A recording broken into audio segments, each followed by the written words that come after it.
Hello everyone, कैसे हैं आप सब लोग। आई होप आप लोग अपने घरों पे सेफ होंगे। तो जैसे कि आप सभी को पता है, कल जेकेएसएसबी के द्वारा वाइल्ड लाइफ गार्ड का एग्जाम जो है वो कंडक्ट करवाया गया था, जिसके बाद काफ़ी सारे बच्चे ये कह रहे थे कि सर एक एक्सपेक्टेड कट ऑफ वीडियो जो है वो लेके आए। तो आज हम लोग इन सब फैक्टर्स के ऊपर बात करेंगे कि क्या इसका एक्सपेक्टेड कट ऑफ जा सकता है पीईटी पीएसटी के लिए, क्या क्या चीज़ें थी जो यहाँ पे जेकेएसएसबी ने करी हैं, और जिन बच्चों का आने वाले डेट में एग्जाम है, इन चीज़ों का आपको बहुत ज़्यादा ध्यान रखना है जो जेकेएसएसबी अब चेंज कर चुका है, जिसको मैंने बहुत बार पहले भी आपको बताया। जो लोग इस चैनल पे नहीं है, चैनल को सब्सक्राइब कर लीजिए ताकि आपको हर एक अपडेट मिलता रहे। वीडियो शुरू करने से पहले बता दूं, कल सिर्फ आपका वाइल्ड लाइफ गार्ड का एग्जाम नहीं था। कल इंडिया जो है दूसरी बार वर्ल्ड चैंपियन बनी है, जिसके लिए 50% डिस्काउंट आज शाम 6 बजे तक आप लोगों को जो है वो अवेलेबल करवा दिया गया है। तो आप लोग ट्रिपल एस ऐप को डाउनलोड कर सकते हैं प्ले स्टोर से, ताकि आप लोगों को अगर कोई भी एग्जाम, फिर वो जेकेपी कांस्टेबल हो, एफडब्ल्यू हो, आपको 50% डिस्काउंट पे मिल जाएगा। अब बात करते हैं एक्सपेक्टेड कट ऑफ के बारे में। देखो, कई सारे फैक्टर्स हैं यहाँ पे जो रोल प्ले करते हैं कट ऑफ में। सबसे पहले अगर मैं बात करूँ तो वो होता है कि वैकेंसीज कितनी, ठीक है। उसके बाद हम बात करते हैं कि टोटल नंबर ऑफ एस्पिरेंट्स कितने हैं जो इसके लिए एग्जाम दे रहे हैं। तीसरी चीज़ आती है डिफ़िकल्टी लेवल, ठीक है। 3 मेजर जो चीज़ें हैं यहाँ पे कट ऑफ को डिसाइड करती है। सबसे पहली बात करूँ, वैकेंसीज़ यहाँ पे तकरीबन तकरीबन आपकी 100 के करीब है, जो कि कम मानी जाती है।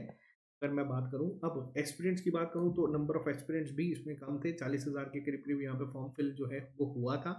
इसमें कई सारे बच्चे जो है एग्ज़ाम देने नहीं गए थे, बट वो मेजर रोल यहाँ पे देखो प्ले नहीं करेगा। क्यों? क्योंकि जो 100 वैकेंसीज़ है, उतना सीरियस एस्पिरेंट तो वहाँ पे पहुँचा ही होगा। तीसरी चीज़ जो आती है वो आती है डिफ़िकल्टी लेवल। वो कहीं न कहीं इसका थोड़ा-सा हायर साइड था। यहाँ तक कि जहाँ पे आप लोगों की लेवल 4, 5, 6 के जो एग्ज़ाम जेकेएसएसबी करवाती है, उनसे भी ये ज़्यादा था। लेवल 2 की पोस्ट ये है, जिसके अकॉर्डिंगली ये लेवल काफ़ी अच्छा था, अगर हम यहाँ पे बात करें। अब ओवरऑल कुछ फैक्टर्स यहाँ पे ऐसे भी आएँगे जिसकी वजह से आप लोगों को इसका स्कोर जो है वो ज़्यादा होते हुए नज़र आएगा। मैंने आपको पहले भी कई बार बताया, जेकेएसएसबी का लेटेस्ट पैटर्न क्या है, वो किसी एक सेक्शन के साथ छेड़ाखानी करते हैं, यानी कि उसको डिफ़िकल्ट साइड करते हैं। 2 एग्ज़ाम्पल्स मैं यहाँ पे देता हूँ। पटवारी का पेपर हुआ था और एक सुपरवाइज़र का पेपर हुआ था, जिसमें जेकेएसएसबी ने सेम यहाँ पे करा था। पटवारी के पेपर में जेकेएसएसबी ने जीएस को डिफ़िकल्ट कर दिया था, जिसकी वजह से क्या हुआ था, जो टोटल कट ऑफ था वो 81 पे जाके रुक गया था, ठीक है। वहीं सुपरवाइज़र की बात करूँ तो सुपरवाइज़र में इन्होंने स्पेशलाइज़ेशन सेक्शन को डिफ़िकल्ट करा था, जिसकी वजह से कट ऑफ आपका 80 टू 85 के बीच में आपको देखने को कहीं न कहीं मिला था। अब यहाँ पे मेन रोल क्या प्ले हुआ था, जीएस के अलावा जो कंपोनेंट्स थे, जितने भी बच्चे आज फाइनल लिस्ट में बैठे हैं, आप किसी से भी पूछ लेना, उन्होंने इन सेक्शंस में बेस्ट परफॉर्म करा था, ठीक है। यानी कि अगर मैं बात करूँ स्पेशलाइजेशन के अलावा जो जनरल सिलेबस था, जितने भी बच्चे रैंक 1, 2, 3, 4 किसी से भी बात कर लेना, वो इसमें बेस्ट करके आए थे, जो बाकी जनरल सिलेबस था उसमें, ठीक है। स्पेशलाइजेशन में ऑन एवरेज बच्चों की तरह ही उन्होंने परफॉर्म करा था, लेकिन यहाँ पे बेस्ट परफॉर्म करने की वजह से उनका नाम आज सिलेक्शन लिस्ट में, और वो बच्चे जॉब कर रहे हैं। अब ये चीज़ सेम आपके वाइल्ड लाइफ गार्ड में भी रिपीट हुई है। कैसे? आपके वाइल्ड लाइफ गार्ड में टोटल थी 5 सेक्शंस, अगर मैं इसको ज़्यादा बाइफरकेट कर दूँ, जिसमें आपकी आती है मैथ, रीजनिंग, इंग्लिश, जीएस और आपका फॉरेस्ट एंड वाइल्ड लाइफ, ठीक है। डिफिकल्ट सेक्शन जो सबसे ज़्यादा गई थी वो थी जीएस और फॉरेस्ट एंड वाइल्ड लाइफ, जो आप लोग मानते हैं। जो बच्चा इन सेक्शंस में अपना बेस्ट दे के आया है, वो बच्चा 110% इसको क्वालिफाई करेगा। मैं आपको पहली चीज़ यहाँ पे बता रहा हूँ, ठीक है। अब ये सेक्शन टोटल, अगर मैथ रीजनिंग की बात करूँ, 50 नंबर की ये सेक्शंस थी। थोड़ा सा ओवरव्यू पे आपको मैं लेके चलता हूँ, अब डिटेल में हर एक सेक्शन के ऊपर बात करते हैं। जैसे कि मैंने आपको पहले 2 सेक्शंस यहाँ पे बताई हैं। पहली 2 सेक्शंस है मैथ और रीजनिंग, ठीक है। मैं इसको कम एक ही साथ कंसिडर करता हूँ कि 50 नंबर के ये सेक्शंस हैं। इस सेक्शन में जो बच्चा तैयारी कर रहा है, और अगर मान के मैं ये चल रहा हूँ कि अगर आप सीरियस एस्पिरेंट, आप 3-4 साल से पढ़ रहे हैं, और मान के चलते हैं कि आप सिर्फ इसी के लिए पढ़ रहे हैं, फिर आप 10th लेवल के क्यों ना हो, सिर्फ आपने 10th ही क्यों ना किया हो, अगर आपके पास इतना टाइम गिवन है, आप इस सेक्शन में एटलीस्ट 40 तक स्कोर करके आ सकते थे। ऐसा पेपर ये था। अब आप में से कई लोग इसको डिनाई करेंगे, बट हाँ, यहाँ पे एक मेजर रोल किसने प्ले करा है, वो है टाइम मैनेजमेंट। टाइम मैनेजमेंट किस तरीके से थी, अब मान लेते हैं कई बच्चों को, मैंने आपको ये चीज़ बार बार रिपीट करी है कि जब भी कभी पेपर में बैठते हो तो जो सेक्शन इजी लगती है, पहले आप उस पर फोकस करो, उसको सॉल्व करो, और उसके बाद कोशिश करो कि आप बाकी सेक्शंस में जाओ, ठीक है। अब यहाँ पे बात करता हूँ तो रीजनिंग में मैंने जैसे आपको बताया, रीजनिंग में ऐसी सेक्शन थी कि हर एक बच्चा 18 से 20 तक सवाल सॉल्व कर सकता था। नंबर सीरीज के क्वेश्चन आज मैंने क्लास में भी सुबह डिस्कस करी थी अपनी, कांस्टेबल की क्लास में, जिनको भी मैंने थोड़ी देर पहले पढ़ाया था, हार्डली 45 सेकंड्स से 1 मिनट लगता है वो 7 के 7 सवाल सॉल्व करने में। अगर आप बहुत स्लो करते हैं तब भी 2 से 3 मिनट में आप वो 7 के 7 सवाल सॉल्व कर सकते थे। वो वहाँ पे पूछे गए थे। ईज़ी सेक्शन सबसे ज़्यादा जो कट ऑफ को यहाँ पे थोड़ा-सा बढ़ाएगी वो है रीज़निंग। और जो बच्चा मैथ रीज़निंग में भी गड़बड़ करके आया है, मैथ रीज़निंग के क्वेश्चन छोड़ चुका है, तो आप लोगों को टाइम मैनेजमेंट जो है कहीं न कहीं नुकसान वहाँ पे देगी। ठीक है? ये पहली चीज़ है, ये सच्चाई है, आप लोगों को माननी पड़ेगी। पेपर में ये जो पैटर्न चेंज हुआ है, इसमें क्या होता है, इसमें आपको टाइम को किस सेक्शन को कितना देना है, वो मैटर करता है। अब देखो एक बहुत डिफ़िकल्ट क्वेश्चन जो स्टेटमेंट बेस्ड हो, वो भी 1 नंबर देके जाएगा। रीज़निंग का एक बेसिक सा क्वेश्चन भी आपको 1 नंबर देके जाएगा। अब ये चीज़ है, अब कई बच्चे वही पैटर्न अपना हमेशा फ़ॉलो करते हैं, जो सेक्शन पेपर में खुली उसी को सॉल्व करना शुरू करके। कई बच्चे ऐसे थे जो सबसे ज़्यादा नुकसान जिनको हुआ है, जिनको सेट डी था शायद, जिनमें स्टार्टिंग से ही जीएस के क्वेश्चन आना शुरू हुए और वो बेचारे उसी में ही कन्फ्यूज़ हो गए। वो यहाँ तक पहुँचते-पहुँचते ही अपना इतना मोरल जो है वो डाउन कर चुके थे कि वो पेपर वहाँ पे गड़बड़ कर गए। देखो मैं आपको वापस एक चीज़ बता रहा हूँ, जब कभी भी, ये उन बच्चों के लिए जो बाकी एग्ज़ाम्स की तैयारी कर रहे हैं, जब कभी भी पेपर डिफ़िकल्ट होता है, तो कट ऑफ कम जाता है। ये सिंपल सा फंडा है, हर एक बच्चे को दिमाग में रखना है। आप लोग ईज़ी क्वेश्चन्स को भी सॉल्व करके आओगे, तो आप लोग सिलेक्शन लिस्ट में आओगे। क्यों? पटवारी के केस में भी मैंने ये चीज़ बच्चों को बोली थी और आज एक हमारे साथ स्टूडेंट थे, जिन्होंने इसी सेम चीज़ को एग्ज़ीक्यूट किया। उन्होंने सिर्फ़ और सिर्फ़ पटवारी में शायद 82, 83, 84 क्वेश्चन सॉल्व करे थे, जो ईज़ी-ईज़ी उनको लग रहे थे। इतने ही सवाल थे, बाकी जो 25-26 सवाल थे, 35-36 सवाल वो बहुत बाउंस थे, उन्होंने करे ही नहीं। कट ऑफ इसका 81 के करीब-करीब गया, वो आज सिलेक्शन लिस्ट के बाद पटवारी में जॉब कर रहे हैं। तो ये सिंपल सा फंडा है, जो आपको सीखना है। अब मैं बात करता हूँ मैथ रीजनिंग की, 50 क्वेश्चंस थे टोटल, अगर बात करूँ मिनिमम 35 प्लस आप लोगों को करके आने ही आने। ठीक है? इंग्लिश की बात करता हूँ, देखो इंग्लिश की बात करूँ तो इंग्लिश मॉडरेट लेवल पे थी, मॉडरेट टू डिफिकल्ट आप इसको कह सकते हैं। 25 नंबर की सेक्शन थी, 12-13 क्वेश्चंस आप इसमें सॉल्व कर सकते थे। अब यहाँ पे देखो रोल क्या आता है, अब 12-13 तो मान लो आपके सही हैं, अब डिपेंड करेगा कि आपने नेगेटिव कितने की, ठीक है? अब अगर आपने 12-13, 12 मान लो सही करे हैं, 13 सही करे हैं, 12 नेगेटिव आप कर गए हो, तो वो स्कोर आपका 10 ले जाएगा, तो आपको कहीं न कहीं नुकसान देगा। अभी यहाँ पे मैं कहता हूँ कि अपने नेगेटिव अटेम्प्ट जो है उसको रोको, जो आता है उसको सॉल्व करो, जो नहीं आता उसको छोड़ दो, ठीक है? ऑप्शन एलिमिनेशन के साथ निकाल सकते हो तो वेल एंड गुड, वरना आपको नुकसान देके जाएगा।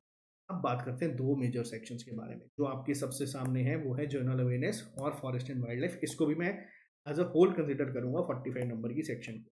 देखो, फॉरेस्ट एंड वाइल्ड लाइफ में अगर मैं आपको बोलूँ कि हम लोगों ने जो चीज़ें पढ़ाई थी उसमें से 12-13 सवाल एज़ इट इज़ वहाँ पे आपको देखने को मिले। लेकिन जब एग्ज़ाम हॉल में बच्चा बैठता है, घर पे क्वेश्चंस को देखना और एग्ज़ाम हॉल में क्वेश्चंस को देखना, तो ज़मीन आसमान का फ़र्क है। हम भी एक्सपीरियंस थे, हम लोगों ने भी इस चीज़ को देखा है। घर पे आके चीज़ें नोट्स खोल के देखना आसान होता है, बट वहाँ एग्ज़ाम हॉल में जब आप बैठे हैं, तब चीज़ें कहीं न कहीं मुश्किल हो जाती है, बहुत मुश्किल हो जाती है उन लोगों के लिए भी जिन्होंने पढ़ा होता है। और इन्होंने इस सेक्शंस को यही वहाँ पे करा है।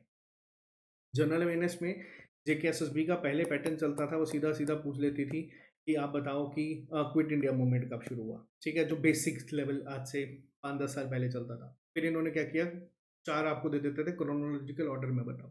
फिर अब इन्होंने पैटर्न चेंज करा, आपको 4 स्टेटमेंट दिए और उनसे रिलेटेड आपसे पूछा है और आपको पूछा है कि बताओ कितने स्टेटमेंट सही हैं। और ये सवाल वो पूछता है लेवल 6 की पोस्ट के लिए और ये पूछ रहा है लेवल 2 की पोस्ट के लिए। तो ये कहीं न कहीं थोड़ा-सा इनजस्टिस उन बच्चों के साथ भी है जो लेवल 2 की ही सिर्फ़ तैयारी कर रहे थे। बट यहाँ पे मैं आपको बताऊँ, कई क्वेश्चंस यहाँ पे बिल्कुल शांति से आप करते तो हो जाते, ठीक है? कुछ क्वेश्चंस वाक़ई बाउंसर थे।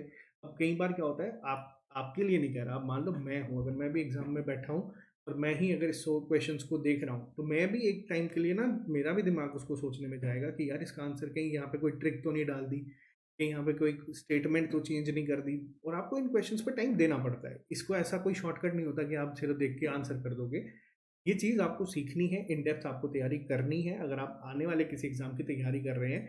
अगर मैं बात करूँ, हम लोग अब जो फाइनेंस अकाउंट असिस्टेंट या बाकी एग्ज़ाम्स के लिए पढ़ा रहे हैं, उसमें इसी लेवल पे पढ़ा रहे हैं। 2-2 3-3 महीने हमारी इकोनॉमिक्स चल रही है। बच्चे कह रहे हैं कि इतना डेप्थ में क्यों पढ़ा रहे हो? क्योंकि अब वो ज़रूरी है।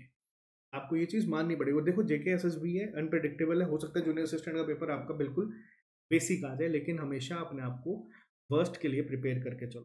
अब देखो यहाँ पे बात करूँ इन दोनों सेक्शंस की, तो जनरल अवेयरनेस में 10-12 क्वेश्चंस आप लोग कर सकते थे, जैसे कि कुछ ट्रिब्यूटरीज पूछी थी, बेसिक सवाल थे, आपको ये पता होने चाहिए थे, ठीक है? मॉडर्न हिस्ट्री के सवाल भी आप निकाल सकते थे, बेसिक सवाल भी कुछ थे, बेशक स्टेटमेंट बेस्ड थे, बट आप लोग कर सकते थे। और फॉरेस्ट एंड वाइल्ड लाइफ की अगर मैं बात करूँ तो 8 से 10 आप लोग इसके भी कर सकते हो। अब आप एक बार टोटल करो, ये मैं उन बच्चों की बात कर रहा हूँ जिनका पेपर टाइम मैनेजमेंट के साथ बहुत बेहतरीन हुआ है। 35 और 12 47, 47 और 12 59 और 8 67, ये मैं उनकी बात कर रहा हूँ जो बहुत अच्छा पेपर करके आए हैं प्रॉपर टाइम मैनेजमेंट के साथ। इनको तो कॉल आएगी ही आएगी पीईटी पीएसटी की। अब वैकेंसी जैसे कि आपको मैंने बोला कि कम है, इसका ओवरऑल कट ऑफ इससे ज़्यादा जाएगा जहाँ तक मेरा एक्सपीरियंस कहता है। अब देखो होता क्या है, पीईटी पीएसटी में किस रेशो में बच्चा आएगा वो पहला सवाल है।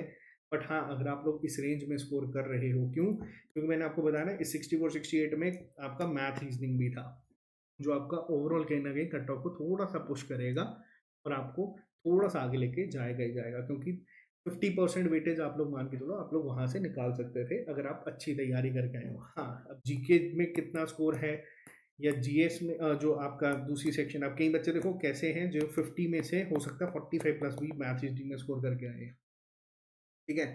अब कई बच्चे ऐसे हैं जो 40 प्लस भी स्कोर करके आए। अब देखो ये कट ऑफ कम जा भी सकता है, मैं ऐसा नहीं कह रहा हूँ।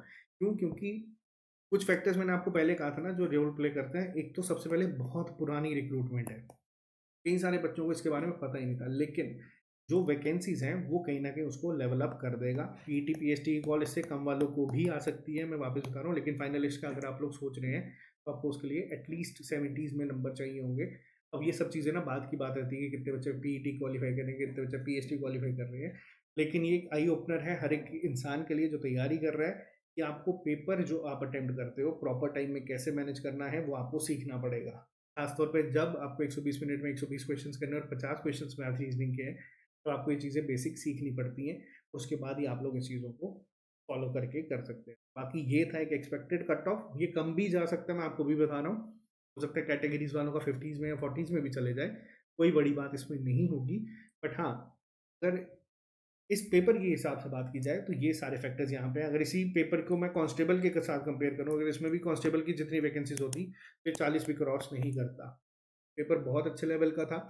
अब आपको ये चीज़ पे सीखना और काम करना है कि आने वाले टाइम में आपको किस तरीके से अप्रोच रखनी है। तो बाकी ये मैंने आपको बता दिया, बाकी मिलते हैं आप लोगों से जल्दी नए लेक्चर के साथ। अगर आप कोई भी कोर्स या क्लासेस टेस्ट ज्वाइन करना चाहते हैं तो आपको 50% डिस्काउंट शाम 6 बजे तक है।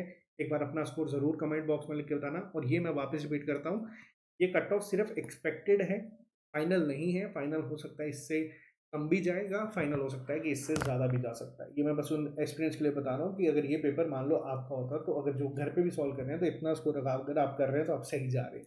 बाकी मिलते हैं जल्दी नए लेक्चर के साथ। Bye, take care, see you soon, अलविदा।